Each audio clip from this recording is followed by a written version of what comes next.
Vieni un attimo qua. Sai che ieri mi hai dato la password del tuo profilo? Sì, beh, hai fatto male. Perché hai fatto male? Te lo dico io perché casualmente mentre ero sul tuo profilo arrivano 350.000 like dalla tua ex.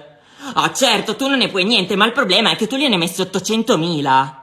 Cosa? Ma stai scherzando? Non è vero, mi dai pure della bugiarda, ma stai tranquillo che io ero talmente indignata che sono andata in libreria e ho comprato un libro che descrive benissimo tutti e tre. Lo leggiamo insieme? Sì, va bene. Allora, qua la pagina mia è di quella schifosa. Zoccoli, ovviamente lei, è la lista di tutte le altre tue ex lunghissima. Corna, ovvero io, la cornuta scema. Guarda, hanno messo anche la mia foto, sono bellissima, sono proprio venuta bene.